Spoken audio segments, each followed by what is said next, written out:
মোটু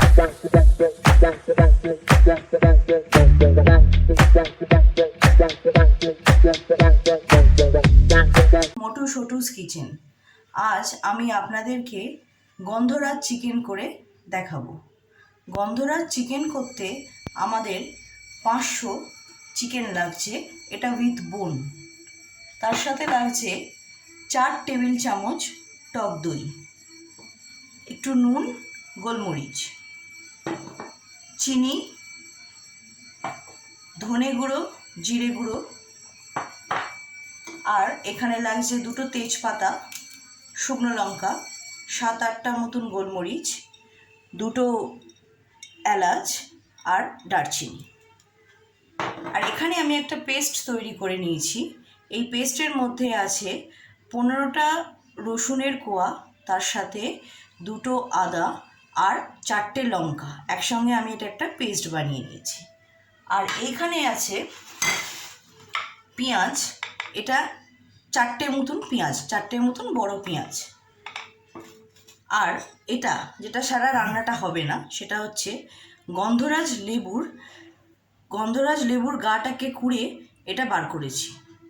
এটা আমি আপনাদেরকে একবার দেখিয়ে দেবো যে কেমন করে করতে হবে।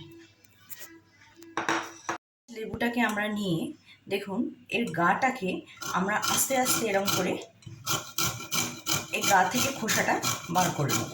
কিন্তু খোসাটা এমন করে বার করতে হবে যেন এই সাদা অংশটা না চলে যায়। এই সাদা অংশটা যদি চলে যায় তাহলে চিকেনটা কিন্তু পুরো তেঁতো হয়ে যাবে। এই সবুজ অংশটা শুধু আমাদের লাগবে। এটাকে বলা হয় লেমন জেস্ট।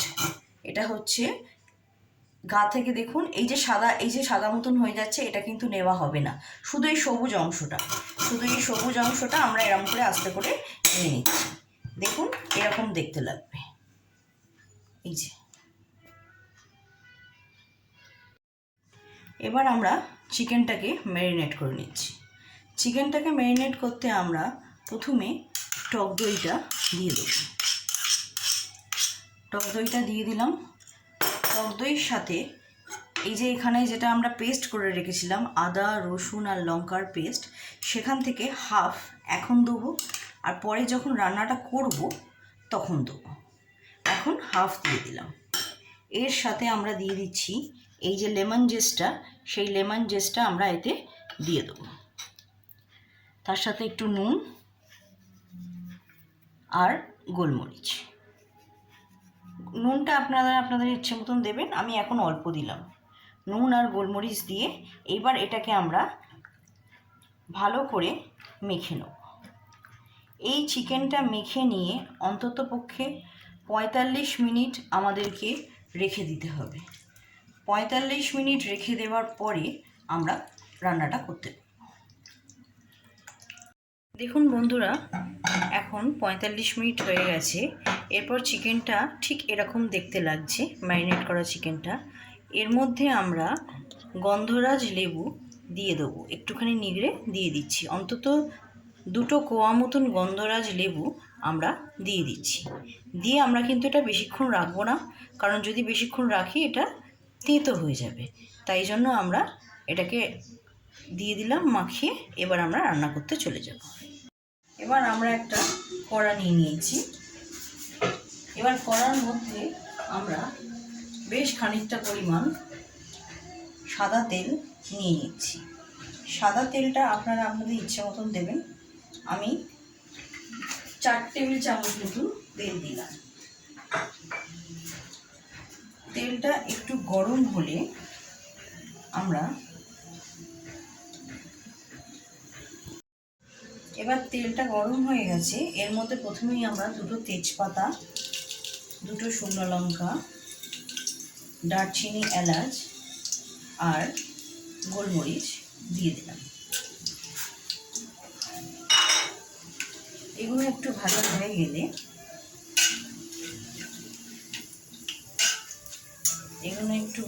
হয়ে গেলে তারপর আমরা যে পেঁয়াজটা কেটে রেখেছিলাম সেই পেঁয়াজটা আমরা এর মধ্যে দিয়ে দেব। পেঁয়াজটা দিয়ে দিচ্ছি।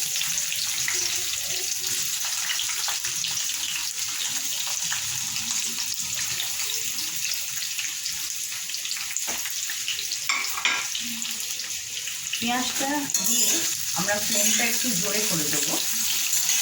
ফ্লেমটা জোরে করে দিয়ে আমরা এই পেঁয়াজগুলোকে ভালো করে ভেজে নেব।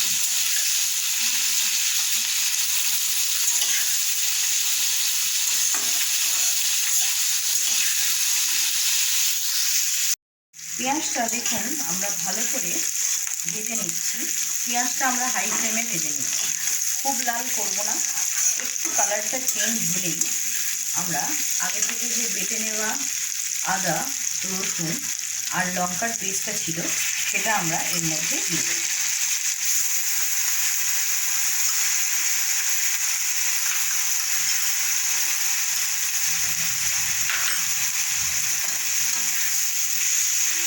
ভালো করে পেস্টটা দিয়ে আমরা এটাকে কষতে থাকি। ভালো করে কষে যখন এর রস স্মেলটা চলে যাবে তখন আমরা চিকেনটা দিয়ে দেব। দেখুন পেঁয়াজটা, আদা, রসুন, লঙ্কা সব ভালো করে কষানো হয়ে গেছে। এবার এর মধ্যে ম্যারিনেট করা চিকেনটা আমি দিয়ে দিচ্ছি। ম্যারিনেট করা চিকেনটা পুরোটাই আমি দিয়ে দিলাম একসঙ্গে। এবার এটাকে আমরা ভালো করে কষতে থাকবো। চিকেনটা আমি পেঁয়াজটার সাথে ভালো করে কষছি। এই জলটা যখন একদম শুকিয়ে যাবে তখন আমি এটাকে সেদ্ধ করতে দেবো। এবার আমি ফ্লেমটা কমিয়ে দিচ্ছি। ফ্লেমটা কমিয়ে দিয়ে বাকি যে গোলমরিচটা ছিল গোলমরিচটা আমি দিয়ে দিলাম। দিয়ে এর মধ্যে আমি একটু জল অ্যাড করে দিচ্ছি, 1/2 কাপ মতন, খুব বেশি জল দেবো না। দিয়ে এবার আমি এই চিকেনটাকে 15 মিনিট মতন লো ফ্লেমে স্টিম হতে দেব।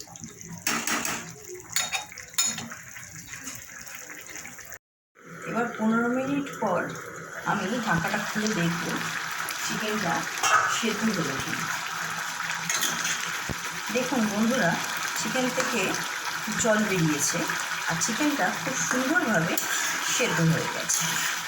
এবার এই চিকেনটার উপরে আমি একটু চিনি দিয়ে দেবো। চিনিটা অপশনাল, যদি আপনারা মনে করেন এখন চিনি দেবেন না দিতে পারেন, না হলে নাও দিতে পারেন। এবার ভালো করে চিনিটা দিয়ে আমি আর একবার নেড়ে দেব।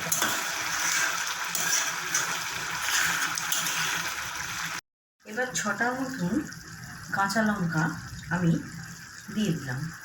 আমি চিড়ে দিইনি, আপনারা চাইলে চিড়ে দিতে পারেন।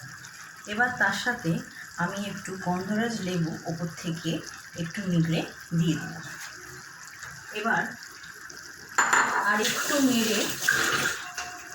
একটু নেড়ে নিয়ে আমি এটা নামিয়ে দেব। দেখুন কারিটা একদম শুকিয়ে এসছে, চিকেনটা আমাদের সেদ্ধ হয়ে গেছে আর একটা খুব সুন্দর স্মেল দিচ্ছে। এবার আমরা এটাকে সার্ভ করার জন্য একটা বোলে নিয়ে নেব। দেখুন বন্ধুরা, এবার আমি একটা বোলে গন্ধরাজ চিকেনটা সার্ভ করে নিয়েছি। ওপর থেকে আমি অল্প একটুখানি ঘি দিচ্ছি। ঘি বেশি দেবেন না, কারণ গন্ধরাজ লেবুর গন্ধটা নষ্ট হয়ে যাবে। ঘিটা অল্প দেবেন। আপনাদের যদি আমার এই রেসিপিটা ভালো লেগে থাকে তাহলে লাইক, শেয়ার আর সাবস্ক্রাইব করবেন। ধন্যবাদ।